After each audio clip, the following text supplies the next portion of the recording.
So I got this comment on a recent video. Let me just read it for you.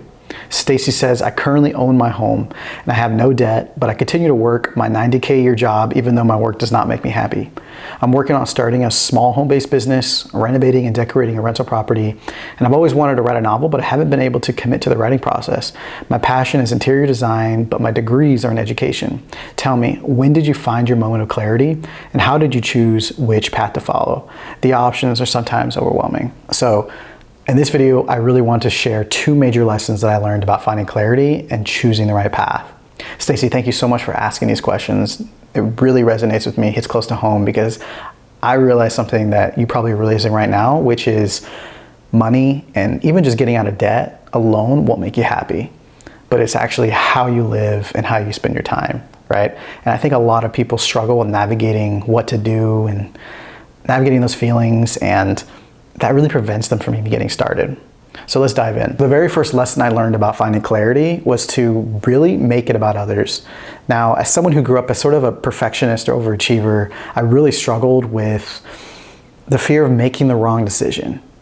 And you can call it procrastination or analysis by paralysis, pessimism, whatever. It came down to just fear.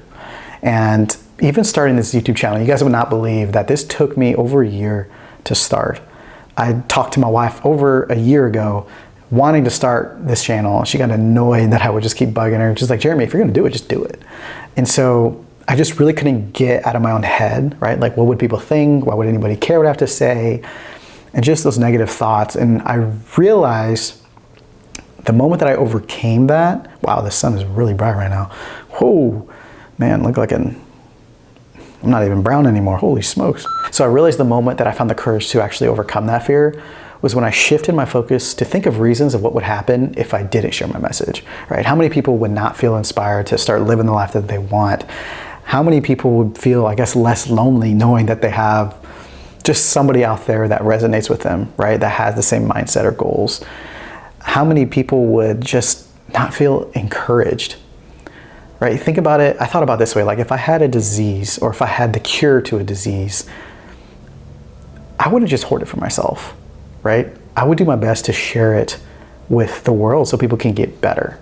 So my moment of clarity was realizing that whatever work I decided to do, it had to be for the sole purpose of helping or serving others. So Stacey, if you want to start a business or a project, I would filter it with this question: how will my service or my product make lives better?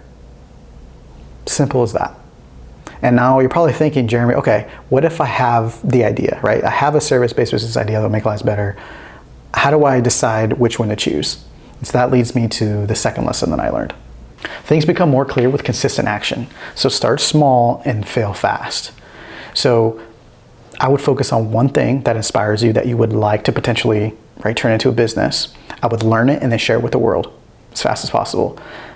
So if you're looking to, I know you're doing rental properties and you're like interested in interior design as well, use this rental property, just kill it, make it as beautiful as possible, right? And then just share it with the world. You're kind of killing 2 birds with 1 stone there. You're kind of building an income with the rental property, but then you're also sharing your work of your interior design. Document and vlog the process on Instagram or YouTube.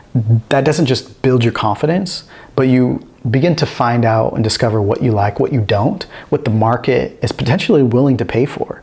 Right? So for me, it all started with just vlogging years ago, just vlogging. And that vlogging, I would just share it on my Instagram.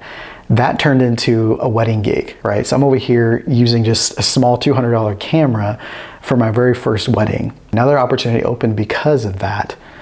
And so then I started learning photography. And then I got into wedding gigs. And then I still actually do that. I still do weddings. I've scaled back and I only do just a handful a year because I don't want to give up my Saturdays. Now that I'm having a son, I just don't want to give up all my Saturdays. But that, from doing weddings and that transition to working for churches with photography and video, and then realizing, okay, I'm helping people look good online, right? Not just people, but churches. Then that transition to, okay, so how can I drive traffic, right? And so drive traffic, that's how I started learning about advertising and marketing.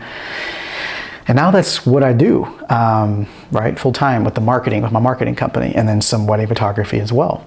is constantly evolving because you're constantly learning new things. You're taking that feedback and you're making adjustments, right? What the market wants, what you like, and you're constantly kind of just going up because you're constantly learning new skills, right? At this point, you're learning new skills, you're building, and so it's just kind of like the path is getting narrow and narrow, right? To discover kind of what you're great at, what customers are willing to pay for. And so it's an ever evolving process. And Stacy, you also mentioned you have many degrees, right? So I'm not sure if you mentioned that because you think that might prohibit you from doing other things or people might not take you seriously. And that's not true, right? If you're good at something and the market's willing to pay for it, that's all that really matters. I have a degree in finance. I didn't study marketing in college or anything like that. That's all just self-taught, and that's all the books that I've read and just taking action. So I wouldn't let that hinder you from doing what you want to do. And Stacy, you're in a great spot. I mean, you have no debt, no consumer debt, you own your home, and you have a great income. So the only way for you is up. The only way for you is up. So you can try a plethora of different things and still be okay. It's gonna take patience, right? Especially if you're working full time. That's why I recommend you start with just one thing, start small. But if you want to escalate this a little bit faster, maybe consider cutting your hours and going part-time and doing what you love a little bit more, right? You just have to realize that it's not just one moment of clarity, right? There's not just one right path. It's a moment in a series of failures and learnings, and it's constantly evolving, right? So I think you're on the awesome path to retiring early. I feel like you could retire right now. You can retire early right now and start doing what you love, right? You just got to put a plan in place. Oh my goodness, the sun is in my face. My neighbor's mowing his lawn. Stacy, you're killing it because you're asking the right questions. Guys, if you're kind of in the same position that Stacy's in, but you're not sure how to navigate, right, your feelings to determine what you want to do, check out my guide below. It'll help you kind of structure your thoughts, get clear.